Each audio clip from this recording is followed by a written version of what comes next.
Welcome to the Hell Has an Exit podcast with host Teddy Tarantino. New episodes every Tuesday at 4 p.m. Eastern. Don't forget to subscribe. All right, welcome to Hell Has an Exit. Today I have Jessica on the podcast. You asked me to speak for you at a meeting, and you were like, "Oh, I'm such a big fan. I listen to every episode." So you've listened to every single episode? I mean, almost? I maybe skipped like two because I was like, I'm just not into these two. But for the most part. Yeah, and then like when I started listening, I had a whole bunch to catch up on, and then now I'm like caught up. So like now I forget to like crazy. Go back. You know, because I always wonder like, there's so many episodes. There's no way people have listened to them all. So do I have to keep doing them? Can I just like re-release old episodes? Yeah. Well, I mean, I think you have like re-released maybe one. Yeah. Sometimes if I don't have one for the week, I'll re-release the old one. Yeah, and then you can do that, but please don't stop. I love them. I love them. So cool. What's some of your favorite ones? I was thinking you might ask me that. I mean, I really love girls, women's stories. I mean, there's this one that she had like crocodile skin. Yeah, that's one of my favorites. The crocodile, Crystal. Yeah, Crystal. She's one of my like childhood friends too. Really? She just seemed, I really liked her and like her story is so badass. Yeah, that one was really cool. I don't know, like I don't know. It's just there's so I like almost all of them. Yeah. I'm telling you, like there's something about everybody that you have on the show that I'm like, oh, I like that person. I can relate, or sounds cool. I appreciate it. Yeah, Crystal's is cool because like when I was in high school, I was on drugs and she dated one of my friends and she used to come as support to meetings. But I never thought she would get on drugs. Like she was so normal, so sweet and nice. She was like a super hippie, and then she like went balls to the wall and like became so bad, and now she's in recovery like a long time. She has like a family, and yeah, she's a really good person and amazing story. I want to meet her. Yeah, she's awesome. Yeah. How did you find out about the podcast? I'm pretty sure it's my sponsor. Because she always tells me if I don't have time to go to meetings, put on a speaker tape. And I did. I listened to a lot of speaker tapes, and then she was the one who was like, you have to listen to this podcast. It's really good. That's cool. And then I tried it, and I would tell it everyone. You know, I do. I'm like, if you don't have time to go to meetings, put on this podcast. My producers always tell me like, you got to say like and subscribe. So if you guys are listening, like and subscribe. And share the video. The podcast doesn't make any money right now. It doesn't make money. But people think it does. Sometimes you're like, oh, you're probably making so much money on the podcast. So the podcast doesn't really make money. But eventually, hopefully we'll get like some big sponsors. And it does help a lot of people. But if anyone wants to help out, if you can share this with your family, text it in a group, like whatever. So if anyone out there is watching, that would definitely help out the podcast. Leave a review on Apple. On Apple podcasts, you can leave a review, and that helps boost like people watching it or whatever. Okay. So your sponsor told you about it? Yes. That's cool. Yes. Yeah. So like when I got clean, I would listen to so many speaker tapes, and it changed my life because I would go to this 10 o'clock meeting, and the speakers would have like 3 to 5 years clean. And then when I was listening to speakers, I was listening to people with like 20 years, 30 years. And they're like gifted at speaking, so it's like, when they pick a speaker for a convention, like people vote on it. So like these people that are like renowned speakers, they just have a way with words. And I was just like blown away that it put me in a whole nother level of recovery where I was just like, okay, this makes sense. This is what I want to do. I know. I feel you. It's like, also they've done it so many times. So they've like fine-tuned it. Yeah, you know they what speak I mean? all the time. Yeah. When you first spoke, like when I first spoke, it was like awful. It was like all over the place, and like there was no recovery. It was like all you, story, and then you were like, hey, that kind of sucked. Let me switch it a little. Let me change it a little bit. You know what I mean? You get better at it through time. Yeah. And you told me that you went to the same high school that I went to. I did. That's crazy. I know. So you're a Davie girl? I am. Wow. That's so wild. I know. Well, welcome back. Thank you. To Davie. Yeah. Where do you live now? Boca? Yeah. You like Boca? You know what? It's really nice and pretty and clean, and the people are lovely. It kind of sucks when you are in the lower tier of like money wise, you know what I mean? My kids are 12 and 15, and to keep up with everyone and the fashion and the styles, and my daughter's going to turn 16 soon. She's wants a new car, and it's hard. It's hard. And it's like, it's hard because I kind of went through that with living here. Going to school Western, it was like, you know where all the rich neighborhoods are. And then I lived right next to Rexmere. I lived in the village in the brown townhouses, and it was like, I just feel like I put my kids through the same thing, you know, but like, so for me, like I grew up in the nice neighborhood and like had all the nice stuff, and I got bullied at school because people are like, oh, you live in the rich neighborhood, or fucking so it's like, you said that, and it's like, what? That never happened. Like, so I just feel like if you're young, you're gonna find something, someone's gonna bully you about something. And it's like, you just have to be able to handle getting bullied, you know. Some kids could handle it and some kids wouldn't. So it's like, me growing up, I was able to handle it. But it is what it is. If you're short, you're gonna get made fun of. If you're tall, you're gonna get made fun of. You know, it wasn't like, it was weird because it wasn't really like, the people were really nice. No one really. It was like self-imposed. Yes, it wasn't like people were like, oh, look at her clothes or her shoes. I mean, I had like the shittiest car, you know, and everyone had like brand new cars, but like no one said anything. It was just more self-imposed, internal, like, God, I'm not as good as them. You know what I mean? So what was growing up like? I mean, we moved into the house my parents still live in when I was 4. I'm the oldest of 4 kids. We're all 2 years apart. My last sister's 4 years apart, but we had like a really loving family. My mom's like an angel, the best mom on the planet. My dad worked his ass off, like, you know, just to provide for 4 kids. Really good childhood. I begged my parents, and this is another thing, like I begged my parents to put me in gymnastics, and like, you know, it was expensive. And they finally, when I was 8, they were like, okay, we're going to put you in, but like, that means there's not going to be any money for like cool clothes and other stuff. And I was like, I don't care. I want to do it. So I did gymnastics from 8 to 12. And then I broke my arm and I was like, I'm done. I can't do this. And then I got into cheerleading, and I was like, I loved it. And back then, cause you know, I'm 44. So back then when I was in high school, it was like, it's not like nowadays. Nowadays, all the cheerleaders, they're like insane. They do like, all of them tumble. Everyone can do a back tuck. Everyone does fulls. And when I was in school, I was like one of 2 or 3 girls that could tumble. So I was like, it was like, I felt like a little bit like the star, you know? So yeah, I was really into cheerleading. I was like on an all-star team and school team, and, you know, just like a pretty good nightlife.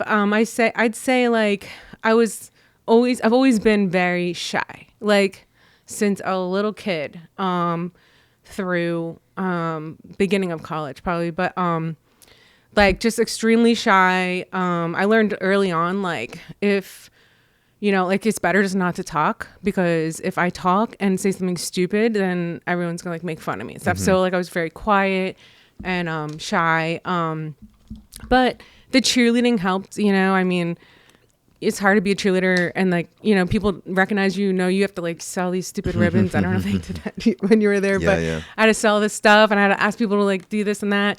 So I had a good life growing up, you know. Like I said, I would say consider myself an athlete. I was like very involved in sports. Well, cheerleading, I call it a sport.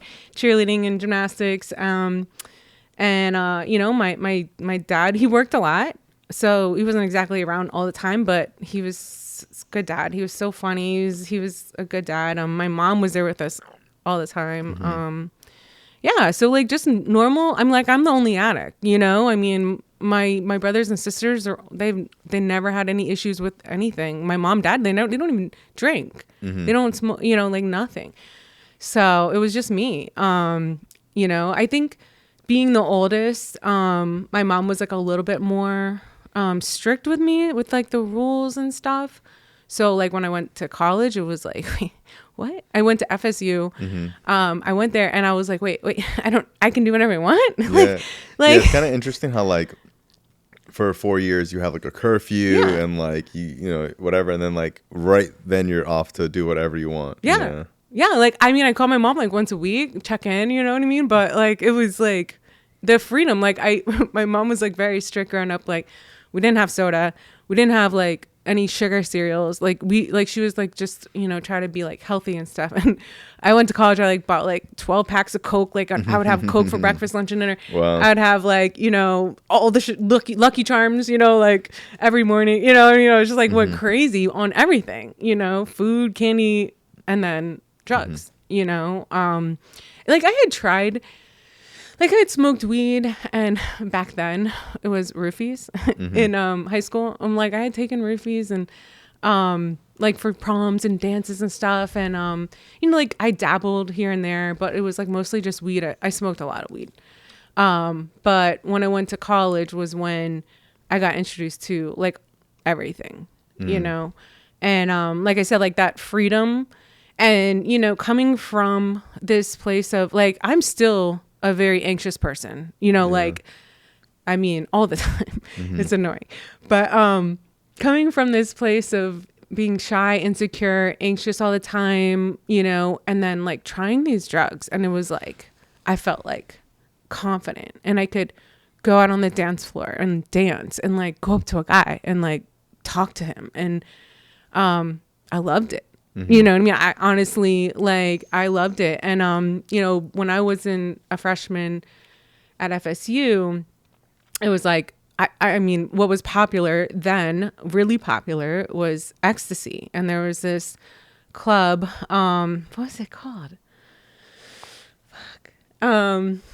It opened at like midnight and like closed at 6 a.m. And I can't remember the name, but we would go. It was like a rave, and we would go every Friday and Saturday night, and like that's what we would do. And it was just like, it brought me out of my shell, and I was like, this is amazing. I love it. But the thing is even early on, I could tell I was different, because we would go to the club and then it would end at 6 a.m. and I'd convince my friends to go to an after party. I'm like, come on, we can't stop, We would go to the after party, and then they were like, okay, like at like 7 or 7:30 in the morning, they were like, all right, dude, we got like, it's done. And I'm like, no, we can't, there's another after party. There's an after party we got to go to.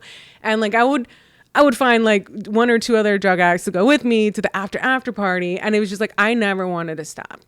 And like, and it wasn't even like, sometimes I wanted to stop, but like, the come down, you know what I mean? Like I couldn't stop. Like the thought, I was just like, oh, I can't, like I need, I couldn't, I needed more. And that's pretty much sums up my addiction. It was just like, once I start, it's hard for me to stop.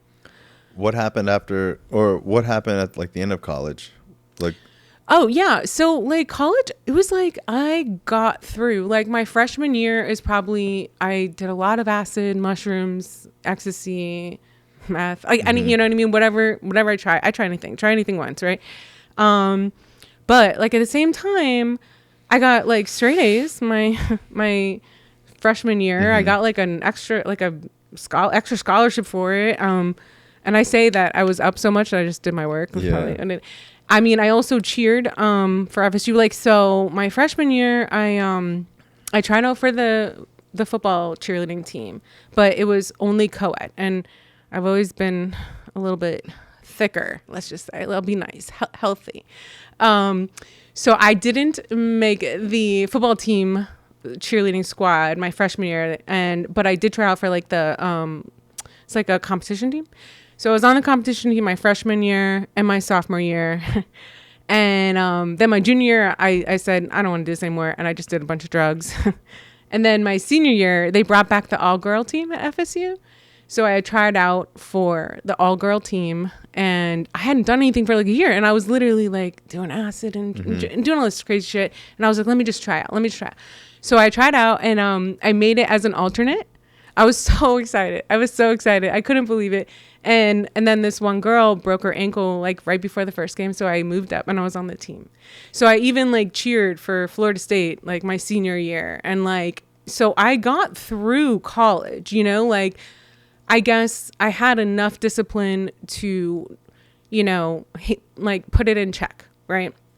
Got through college, graduated like in accounting with a degree in accounting, good GPA, And I was like, all right, you know, so most people in accounting, they go for another year and get their master's so they can go take their CPA in Florida. But I don't know. I was like, I worked so hard my whole life. I'm just going to take a year off and chill. I'm going to work at a restaurant down in Riverfront. And I don't know if you've worked in a restaurant, but it's probably not the best idea for an addict. For me, it wasn't a good idea. And that's kind of when everything really took off. Because I didn't have cheerleading anymore. I didn't have anything to anchor me. I didn't have, I had my job was at a restaurant. So I was like working nights and, I just got into I was doing coke with all the other people there. And then I was like, this is silly. I'll just sell it because, I'll make some money and do it for free. But it didn't work out like that, I ended up just doing it all and just kind of like went crazy. At that time too is when OxyContin was like really popular, Oxy. So I like started doing them. I was never like brave enough. Like I don't like lying. Like even when I'm using, I have like so much anxiety, right, over a lie. So I could never like go and get like a MRI and like try and get my own. But like I bought them off like the streets and stuff, and enough to where I got addicted to them too. To oxys? Yeah. Wow. I mean, what year was this? So I graduated FSU in 2001, and I moved back, and so like from the real early days of painkillers. Yeah. So 2001, 2002, 2003 is kind of when it was the worst that I had ever gotten. And like I was just like, whatever you got, I want it. I'll take it. Whatever, anything. And I was just like kind of a mixing person. Like I was like a little bit of that, a little bit of that. I need that to bring me down. I need that to bring me up. And I was like my own little doctor. But I would never turn down anything. Yeah, give it to me. Yeah, so I got into that, and I'm really good at finding like the bad people. You know what I mean? Like I just sniff them out, and I just friend them, and we just do crazy shit. Yeah. So finally, I also, this is a crazy part. No, I've never heard anyone say this kind of part of their story, but so I met this girl, and she was like, she was also doing like oxys, and she was like, oh, I have this doctor, and it's like there's this medicine that like will help you withdraw. And I was like, all right, I'll go. So at the time it was like before Suboxone, and it was Subutex? No, it was Buprenex. Yeah, and you had to like, it was a little vial, and you had to like pick off the top, and you had to like put it in a needle and shoot it in your muscle, because I never shot anything. My friend tried one time, and like my hand blew up, and I was like, get it out, I don't want to do this is awful. No. But I had to shoot it in my muscle, and I did that, and I hate needles.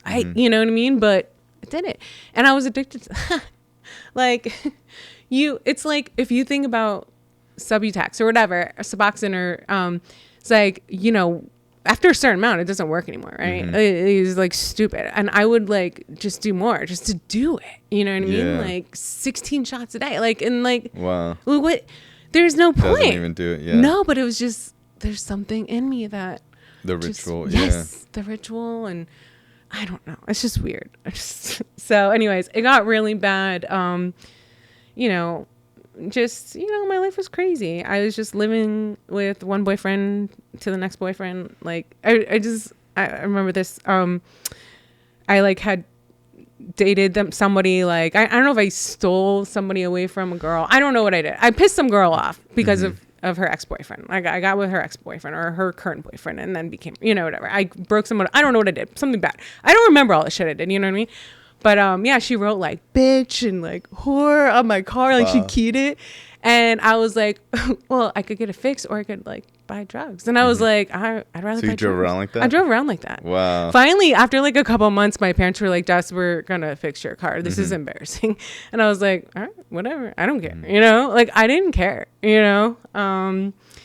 Yeah, it was just it just got to the point where I just kept going down, losing jobs, couldn't keep jobs, and yeah, I was like addicted to Buprenex and Xanax, everything. And then finally my mom and dad, like, they caught me.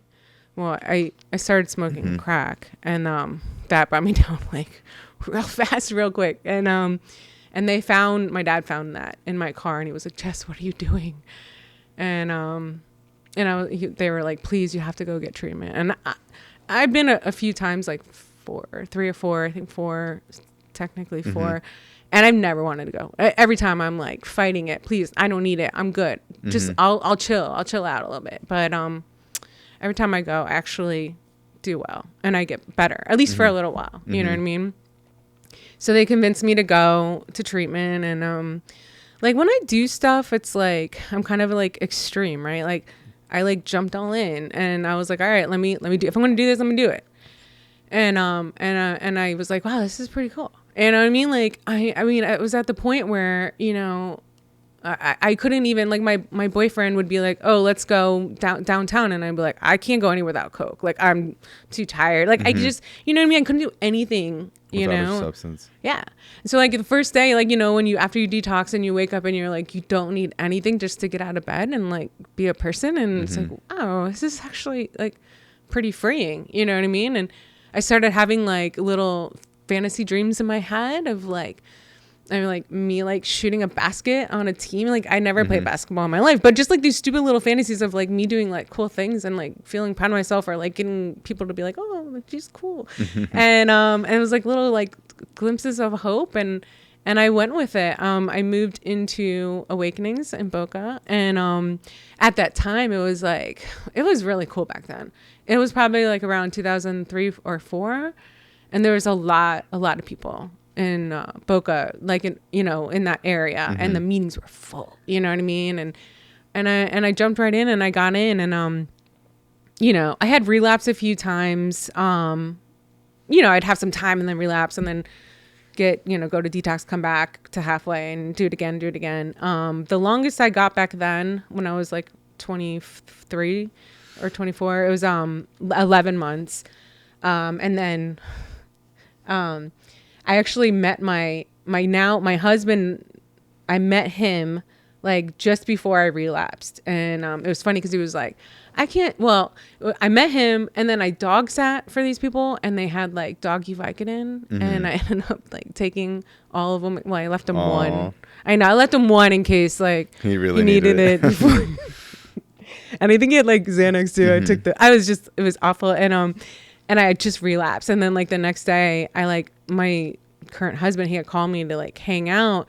And I was like, oh my God. And he was like, I can't date you though, because you're going to relapse. I'm like, no, I won't relapse. And I just relapsed. And so like, then I had to lie, you know what I mean? I couldn't tell him. So, yeah. So I went on, I lied about it for a while. And I said, I just need yoga. I'll just do yoga. I told him, because I felt like so guilty going to meetings. I was like, you know what? I'm just going to do yoga. And I don't need the meetings. You know, I'm cool. And I'm probably not even an addict. That's right. And yeah, so I stopped going to meetings. And then slowly I started with like weed, like just a little bit here and there before yoga. And then, you know, it just evolved into, you know, what it evolves into. It took a long time this last time because I was really trying to like control it and like not let it get out of control like it had in the past, but eventually it got out of control. Yeah, like basically when it really started getting out of control, I woke up one morning and were you guys still together? Yeah, so we were together. He never knew. No one knew. I didn't tell anyone for years. No one knew. I'm pretty good. Like I can be sneaky. You know what I mean? Like I can keep things under wraps if I want to. You know what I mean? And I was pretty good at that. And like one day I woke up and I had this like, you know what happened is I had taken a Xanax the night before and I must have slept on my neck weird. And I woke up and I was like, the whole day I was like, God, my neck is hurting me. What's going on? And then like, you know, I was like massaging it and stuff and putting like Bengay on or something. And it just wasn't getting better. It was getting worse and worse and worse. And like to the point where it was like, it was like a week or 2 weeks. So I went to the doctor and they did an x-ray and they're like, oh shit, you're going to need an MRI. And I was like, okay. So I go get an MRI and they're like, you have the neck of a 60-year-old woman. And I was 28 years old. Wow. Yeah. And I was like, at first I was like shocked and I was like, oh my God, you know, and like sad or like, you know, like, and then like my second thought was like, I have a bad MRI. Like, glory to the God, I have a bad MRI. I don't even have to like fake it. You know when what I was mean? using, someone would have like some type of major injury. I'm like, oh, you're so lucky. Yeah. I know. It's like, really? It's like the worst thing that could ever happen to me. And I was so excited for, you know, for the chance to go to a pain clinic. Because at that time, it was like regulated, right? You couldn't just go. And like, even if, you know, I mean, you had to have a legit issue, and they still didn't give them out. It was still, but yeah, so I started going to a pain clinic. Nobody knew. I kept it all under wraps because I knew, you know, like people wouldn't approve. Yeah, and I started going to a pain clinic, and, you know, of course, in the beginning, it was like, I tried to, you know, just take it when I needed. And then it ended up taking, I'm very like ritual of a person. Like, once I feel like something works for me, it's like I have to do that forever and ever again. You know what I mean? And so like it started just like, okay, well, I need it in the morning. And then so I ended up taking like 3 a day as prescribed. You know, for a few years, I like followed the scripts rules and stuff like that. But like the whole time, it was like, you know, I'm already an anxious person, but like the anxiety of like keeping the secret, like, what if someone sees me walking into the building? What if I had to give them a fake address? Because if they mailed something to my house and my husband, I mean, what if they call me? You guys were married at this point? Yeah. Wow. Yeah. I had kids. Wow. Well, let's see. Yeah, I had kids. I had, maybe not when I started, but like, actually I had my daughter. I had my daughter already, Caitlin.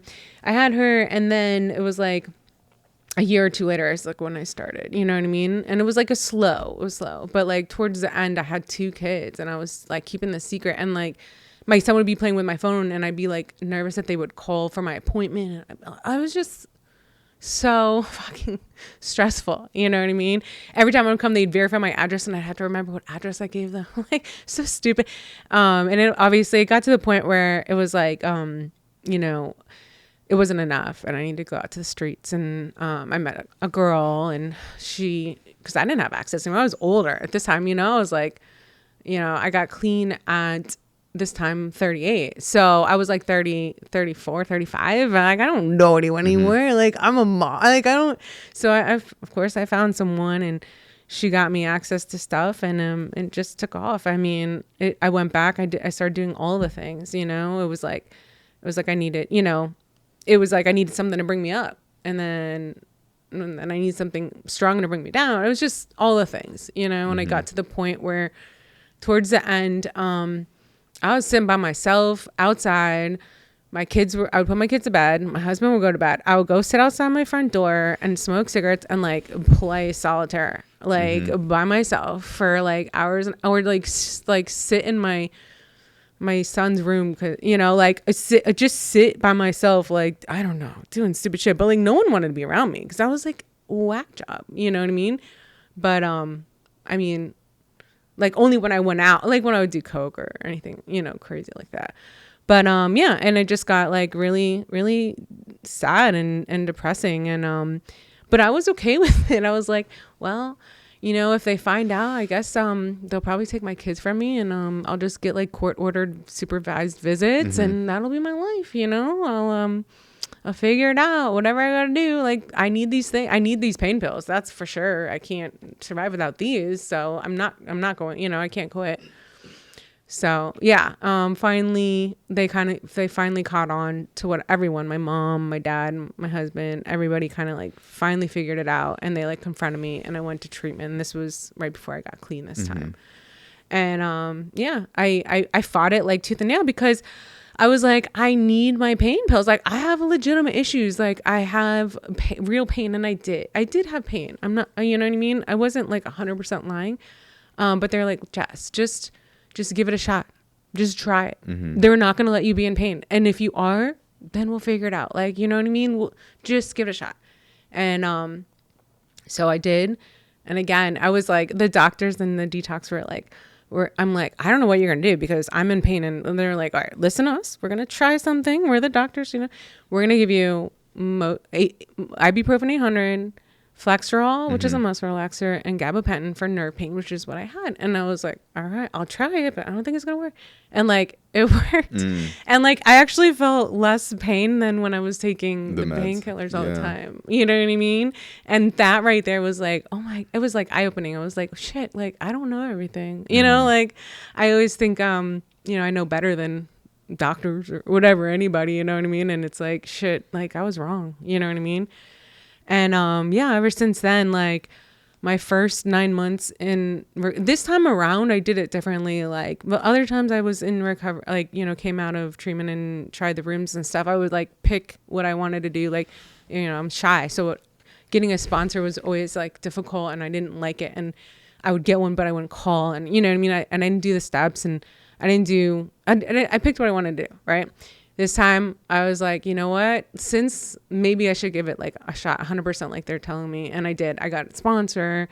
I went to 90 meetings in 90 days. I got a home group. I did service. I was the GSR coming in for Gold Coast area, which was crazy for like a long time for that meeting. I did all the things. And, at 9 months, I was still taking that concoction of ibuprofen, Flexerol, and gabapentin, because like I said, I'm the type of person that like, it's hard for me to give things up. Once I know they work, it's like, no, I need these though. But I finally, like, my doctor's like, you can't just keep taking this much ibuprofen. You're going to ruin your stomach and your liver and stuff. And so I went and saw like a really good surgeon in Miami, University of Miami. And he recommended this surgery that I had to get. I was 9 months clean. And that was hard. It was it's a 10-level fusion. You have like 26 vertebrae in your spine, right? My spine was just like a lot of issues with it. From birth, I had what's called congenital stenosis, which just is like a very crowded spinal canal where your spinal cord sits. So there wasn't a lot of room for my spinal cord just from birth, the way, my bones were. And with all of the gymnastics and cheerleading, and I fell on my head a lot, and the way I was probably using didn't help. There was a lot of like bone changes, arthritis, bone growths and stuff that were, encroaching on my spinal cord and all the nerves exiting on the sides of the spine. And so, yeah, he recommended this surgery. It's instrumented fusion and a laminoplasty is like the official term. But basically, they took 2 rods and 20 screws, and they screwed the rods onto my spine. And you were clean at this point? Yeah. How long? 9 months. 9 months. And it was insane. It was a 10 or 11 hour surgery. Wow. Yeah. So they cut like my back. I have a scar like that big. They went from C2, which is your second level in your spine, to T5, which shows like your cervical, thoracic, and lumbar, right? So I have like all my cervical fused and half of my thoracic. So I have two titanium rods, 20 screws in there. And they also, the laminoplasty part was like, they had to cut like my spine and open it up like a door and make it wider. So they had like, that was that part of it. So it was a major surgery. I was in the hospital for 10 days after the surgery. So for pain control, you know what I mean? There's no way I had to take the pain medication. It was awful. But I did it. It was successful. I got sent home with pain meds. My husband kept them and gave them to me, like, when I, every 4 hours or whatever it was. And I did that till I felt like I was okay and I didn't need them. And I haven't needed them since, after I got off them. I'm not in pain anymore with my neck. It was hard though, because overnight I can't, it's recommended that I don't run, jump on trampolines, go on roller coasters, like my favorite thing in the whole world. Okay, great. You know what I mean? And I didn't like exactly think of all this stuff beforehand, because, when you're in pain, you're like, I'll do anything. Yeah. I was like, I'll be fat. I don't care. I'll like, you know, whatever it takes. I just want to be out of pain. I don't care. And then you do it, and then you're like, well, now I can't turn my head. You know what I mean? Like, so yeah, it was hard because I would like, first of all, I hated running, and I like working out, but I don't like running. I'm not good at running. I hate it. I'm awful at it. But like, now that I can't do it, it's like I see people running and I'm like, oh my God, I want to run. That looks so fun. I wish I could run, you know? And it was like it was like a year where I had like, it was like sad, you know, I had to like mourn my old life. Like I do yoga a lot, and I used to press up the handstands. It was like my thing. I was really good at it, and I can't do that anymore. You know, like all these things you can't do anymore, and I had to like kind of mourn them. Like I like mourned my youth almost. I came like an old lady overnight. And then like there was also this part where I was like, God, I look weird now. I look weird when I turn my head, or like, you know what I mean? Like, but what are you going to do? You know what I mean? It's like you can be upset about it, or you can just be like, it is what it is. You know what I mean? I found like different interests. I ride my bike a lot. I went back to yoga. It took a few years before it didn't hurt to do yoga, but I'm doing yoga again. Pilates was really good. I like Pilates. I found like new things that I like, older lady things that I can do. Walking. Yeah. But yeah, so so that was that. That was a surgery. I'm not in pain anymore. I've been Pain? No, I mean, so there's like, I would say relatively pain-free, because I don't have any pain right now. Zero. I feel great right now. But there are days like if I go to bed too late, or I don't sleep with my pillow in my bed, you know what I mean? Like it's like I don't feel great the next day. I really don't. Or like sometimes like I might get like a little bit of a headache, you know, or it just might just be like sore. But for the most part, I would say I'm pain-free. You know, it definitely it worked, you know. So how long ago was that? My surgery? So that was like that was in February. So coming up on 6 years soon. Wow. Yeah, wow. Almost 6 years ago. That's crazy. Yeah. What other challenges have you had, like getting clean and like your first couple years? So that was my big one. Well, so I'm a tax accountant, so for like a corporation, right? And I've been there 15 years. So I was working there, and I was actually like, I was taking a bunch of Adderall and like I was like kind of a rock star a little bit, because I was like getting all this fucking work done, but I was like out of my mind, you know, like if anyone really talked to me, they'd be like, it's just weird. So anyways, I went to treatment, I come back out, and I go back to this job, and I'm like, I can't do this. This is too hard. There's no way. I can't fucking do this. You know what I mean? Especially without like something to, you know, boost me or whatever. And I just wanted to work in treatment. You know what I mean? Like I was just like, I want something easy. This is too hard. And luckily I had a different sponsor than the one I have now. But she was like, she talked me down. She was like, girl, you're okay. Just go to work and just show up. Just do the best you can. It's just a job. If you suck at it, you can't do it, then they fire you. It's no big deal. You know what I mean? But like, I build all of this anxiety about shit, you know? So that was really hard. Turns out, she was right. And, I'm doing my job pretty well right now. You know what I mean?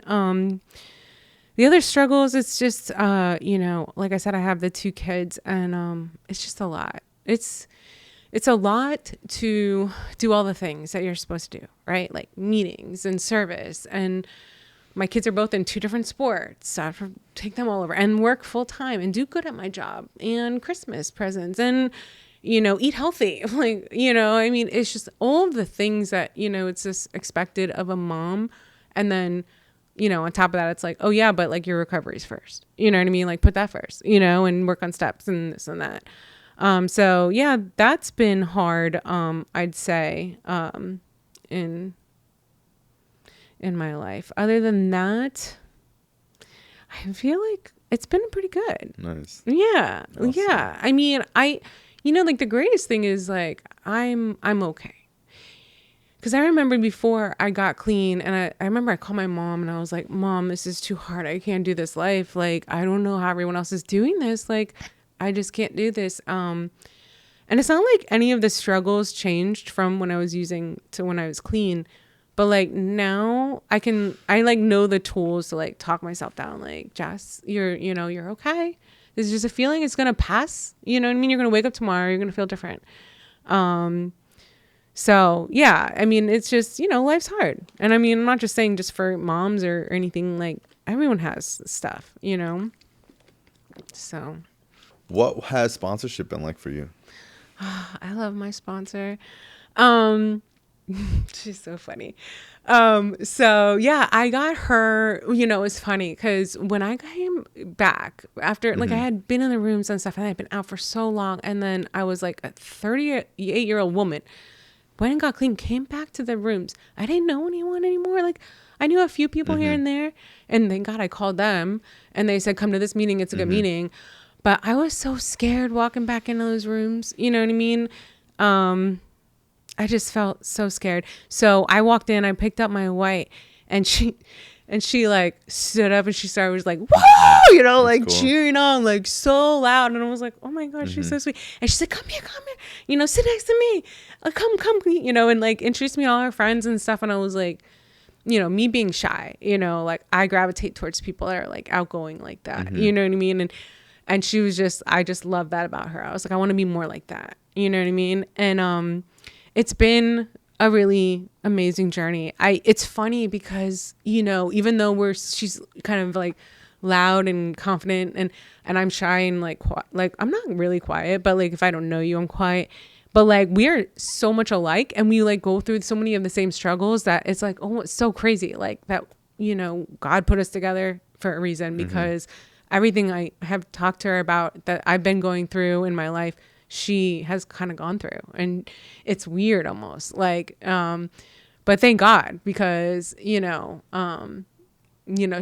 definitely a blessing. We go to convention. We're going to a convention, January 5th in North Carolina. Awesome. Yeah. We go to conventions. We are really good travel buddies together. And we try to go to a meeting once a week. She lives in like 30 minutes away. So it's like not easy to go to a meeting all the time with her, but we try to like make it, routine where we see each other at least like once a week or once every 2 weeks if our schedules get crazy. But she's been clean. She's going to kill me. Wow. I want to say 30 years. 30. Wow. She just crazy. picked up 30 years. And she got clean young. And she's Puerto Rican from, she's going to kill me. I think it's the Bronx. Okay. I think. Or Queens, Bronx. And she's funny and I love her. And I mean, she has, I love her other my sponsee sisters. And, we're doing this, book study thing now. And, it's been really, cause I never had that before. So, I love my sponsor. It's been really good. What do you think the difference is of like people who stay clean and people who relapse? Like, just like your observation. Yeah, because a lot of people always ask me like, what was different this time? Or like, like, why did you end up staying clean? I mean, I think for me, I was ready. You know what I mean? Like, well, I wasn't ready like before I got clean, but once I got clean, I was like, all right, girl, you're fucking 38 years old. You have 2 kids. Like, you've done all of the drugs. You're not missing out on anything. Like, you don't need, just, you can't do it. Just like, for me, it was just like a realization that like, I finally got it. Like, I can't pick up not one. You know what I mean? And then I made a vow, like, that's it. I'm done. Don't pick up no matter what, right? That's what they say. Don't pick up no matter what. Just don't. But, like I said, this time around, I did all the things they suggested. And honestly, I think that has a big part of it. Like, I did every suggestion. I did the 90-90, got a sponsor, joined a home group. I think that's important. That's something I didn't do ever in my life. And I think that had a big impact on my recovery because I was needed there and I was a GSR, so I had to go to these meetings and come back and like buy supplies and tell them what's going on in the area. And it was like, you know, it was I was needed. And it was like, for me being like super shy, it was like, it gave me a reason to be there and to be a part of and not feel like I'm just standing there like a dork, like, hey, I'm here. You know what I mean?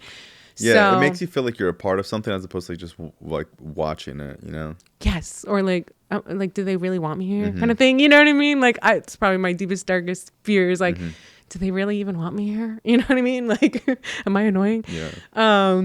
Yeah. So yeah, that like really, and like, you know, you make better, stronger connections because you have to work with these people and you work with different personalities, and you know what I mean? So yeah, I really think getting involved and it really, really helped me this time around. 90, I can't say enough about that. I also did, like, for me, I did therapy, you know, I needed it.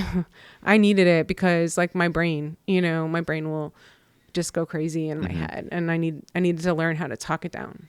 Yeah, I went to therapy when I had like 10 years clean, and I had no idea. Like, I had done step work and, you know, taken other people through the steps and self-help books, and I've done like retreats and, you know, out like other programs and so much that I didn't really think I needed therapy. But when I went to therapy when I had 10 years clean, it was like, wow, I cannot believe people don't do this. It was like, so it was crazy. It was like having a room that you've never knew you had that was just so dirty, and like it got clean, and it just it's that feeling of like when my cleaning lady comes, it just feels clean. Like that's how it feels when I go to therapy. Like I get a lot off my chest, and I get like everything in my mind organized, like, you know, resentments, you know, the insecurities, the fear, like it all, you know, gets organized. And when I leave, I feel like, wow, like I could see a lot clearer now. Yeah, that's it. I can see clearer now, you know, and I have some tools in my pocket for when things aren't clear. Yeah. Right? It's like, okay. I mean, because there were times where I literally had to just do this mantra, like, you're okay, Jess. Everything's okay. You're going to be all right. You're okay. Like over and over. Because I would freak out. Positive self-talk. Yeah. Yeah. I mean, just the other day, I was like freaking out because I was like, oh my God, I don't have anything saved in my retirement. What am I going to do? And I'm like, Jess, calm down. You're far away from that. But like, I couldn't let it go. You know what I mean? I had to like, literally like talk myself down. Like, of course it's fine. I'll probably die early. So it's cool. But I hope not. But yeah. Yeah. It's crazy how, we create our own anxiety with our thoughts. And if we can like change our thoughts, we can lower the anxiety. But like, man, it's like there's so much that goes on in recovery that you kind of don't expect or like think is going to happen. And I'm just like so grateful that I have done the work to prepare me to go through certain situations, you know? Yeah. What do you got planned for 2024? Well, so my daughter's going to start driving, which is like, thank God, because I won't have to like cart her around everywhere. But also it's going to be scary. But at the same time, thank God, right? I heard there's like so many kids these days that don't want to get their driver's license because of Uber. It's crazy. Yeah. She wants to drive though. She does. She got her permit like the day she turned 15. Like she made me make her appointment. She like did all the classes. I was like that. Yeah. She's amazing. She's like super independent. Like this girl, nothing like I was. But yeah. So she's gonna be driving. So which is great. She can drive herself to all her sports and stuff like that. So I might have like a little more time for myself. And really like, okay. So ever since I got clean, I've had this like dream or vision of what I want to do. Because honestly, tax accounting, it's not really doing it for me. It's a little boring, right? I mean, it pays the bills, right? And I can't give it up. But my true passion is always been like moving, like fitness, moving my body, you know what I mean? And I've been doing yoga for like 15 years. And so my vision was I wanted to become a yoga teacher, and I'd have to do it on the side, but I would love to teach yoga in like recovery, like rehabs. I'd love to go to like senior centers and like, but specifically rehabs, because I want to show people, I feel like I could show people that there's a way to get that good feeling without drugs. Like I could I could guide you through some good music and some good posturing. I used to do yoga, probably like when I had like 3 years clean a lot, and it was like it was crazy because it's like, I just like never thought I would be like someone who does yoga. Like it's just like, to me it was so foreign, and it's like, there's just like certain things that happen like in a hot yoga class that it's just like, maybe for like a man it's just like so bizarre, and then it's just like freeing, and like sometimes it could be emotional, and like I don't know, it's just, I need to get back into it. Like when I used to do it a lot, like I forgot how much of a difference it makes in your life. Yeah, I mean, I've gotten to the point where I just went this morning and with my best friend, and I just close my eyes. I don't even like, there's times where I have to open them when I'm like standing or doing like a standing posture, but whenever I can close my eyes, I close my eyes and I like literally feel what my body needs, and I push it, but not too much. You know what I mean? So I feel like I'd be good at it. I really do. I feel like I could do well, but then everyone's like, oh, you don't make enough money doing yoga. But I did buy. You could do it part-time a couple times a week. That's what I bought this like class, and it was like online. So, maybe I'm going to try and do that next year. So, take a little step towards my goal. Yeah. Oh, yeah. Yeah. Well, hey, I want to thank you for coming on the show. You're welcome. Is there anything we missed that you want to discuss? No, I hope I didn't bore you guys. No, I'm not sorry. At all. You're great. It's awesome. I think I gave you everything. All right. Yeah. Hey, I appreciate you coming. Thank you so much for making time for me. It was last minute. I was like, dude, I need someone for Tuesday. And you showed up, so I appreciate you. You're welcome. Thank you, Jess. All right. Bye. Bye.